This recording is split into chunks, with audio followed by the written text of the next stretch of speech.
Hey, what's going on, YouTube? This is your certified life and relationship coach, Coach Court, and in today's video, I want to talk to you about rebound relationships and if your ex still loves you.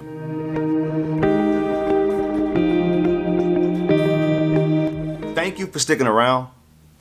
If this is your first time viewing me, do me a favor and subscribe to the channel by clicking that subscribe button and ringing that little bell so you're notified for the newest content. Before I get into the content, if you want my help personally, reach out to me on my website at www.fruitfulseeds.com and leave me an email no longer than 2 to 3 paragraphs long, no longer than 500 words, as it makes it really difficult to respond to long emails. Also, if you will, I just posted a poll on my YouTube channel.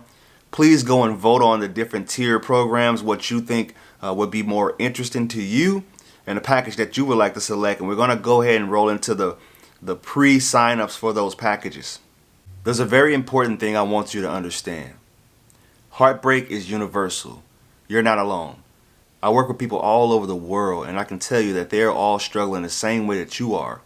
This is something that I wish I knew when I was going through it. I was isolated, I was depressed, but I can assure you that there are going to be many people that are in your shoes after you leave those shoes.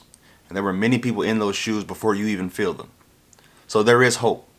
In today's video, I want to talk to you about rebound relationships and if your ex still loves you. I picked an email from one of my subscribers to go over really quickly because it's on topic, and I'm going to read that quickly. Hey coach, me and my wife have been married for 10 years and I just found out that she wanted a divorce and she's in a rebound relationship already. What is a rebound relationship and how is it that she can move on so quickly given that we have 2 kids together? Alright, I'm going to answer that for you. You were together for 10 years. I don't know how long you were together total, but there is a real thing as far as the 7-year itch.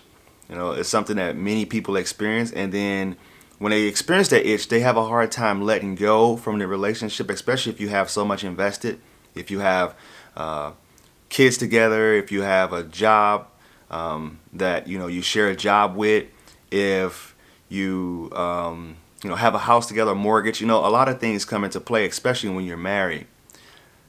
And when a woman leaves you, when they check out of the relationship, they usually check out of the relationship long before you even know. Men are mostly confused because when they do check out, it's sudden.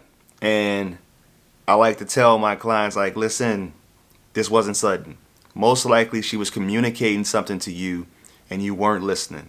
She was telling you what the issues were. She was probably complaining about something for, if you were together, married for a decade, she could have been talking about this or been irritated or upset about this one specific thing for 5 years. Who knows? You weren't making change, and when women check out, they check out way before you even know. The sad thing is, when they do check out, they don't necessarily do it the correct way. They do it in an unhealthy way where they wait to find somebody else to replace you with, and they lean on that person while they're going through the whole process.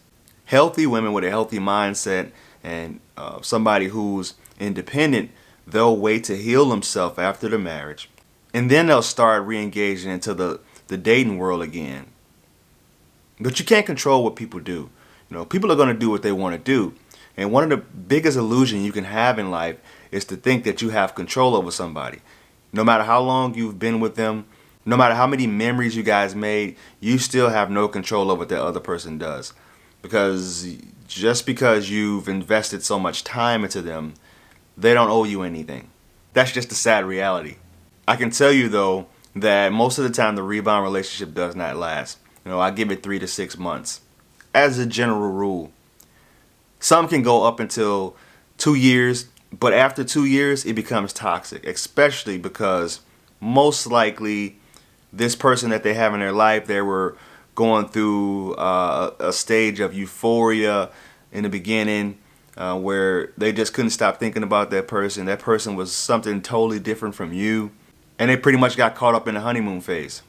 It should be known though that if you're with somebody, you're married to somebody for 10 years, that person still loves you. those feelings aren't going to disappear overnight. They're just not going to vanish. She's not going to forget you. She's not going to forget the times that you guys had, especially when you have kids together. You know, because that's a visual reminder of the bond that you guys once had. But here's the thing. I don't want you to get too hung up on, you know, that person still having feelings for you, because just because they still have feelings for you, or she still has feelings for you, does not mean she wants to be with you again. And if I'm talking more specifically about women, once those romantic feelings for you leave, it's very difficult to get them back. It's really hard for them to see you romantically again after they had so much pain and so much scarring happening with them emotionally. For men, on the other hand, you know, I have seen where men will come back after, you know, picking somebody else and admitting that they made a mistake. You know, they were kind of vulnerable. They didn't know what to do. They didn't want to be lonely. So I have seen men come back from rebound relationships. The best thing you can do right now, though, is to improve your mindset. Study as much personal development as you can.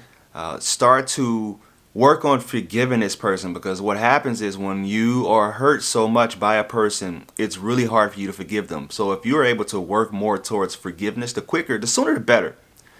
You know, Dr. Wayne Dyer, somebody I study, and he is a person that's all about, you know, living a God-realized life. So to move through life in a way and think like, you know, God would think, God-like thoughts. Think only pleasant, loving thoughts, forgiving thoughts. Because, you know, we beg for forgiveness for God, you know, probably 200 times a year. So that's the way you want to have your mind. That's where we want to get your mindset to. You really want to change the way you view this breakup. If you can learn to shift your mindset to, you know, gratitude for being with somebody for 10 years and it being as loving as it was for 10 years, and actually getting to the point later on down the line where you're actually happy for her, where she's able to find somebody else. I know this is really early and it still stings a lot, and I'm not even going to downplay it. I know it stings and I know it hurts. But when you are able to get there, it's a much more peaceful and a much more blissful place to be, because you're no longer harboring that in your heart. Because when you harbor that hate and that strife inside your heart, is just going to take you to an early grave. So as for all you other people who are in the same situation where your ex is in a relationship with somebody right after you got done, try your hardest to not check social media. Don't check Instagram stories. Don't check Snapchat stories. Try not to obsess about that life and wait in the shadows for them to come back, because it might not happen. You have to make your healing a priority. So if you found this video of any value, please like, comment, share. Reach out to me on my other social media accounts. Twitter is Coach Court 2, Instagram is I Am Coach Court, and Facebook is I Am Coach Court. Thank you guys, and I will talk to you soon.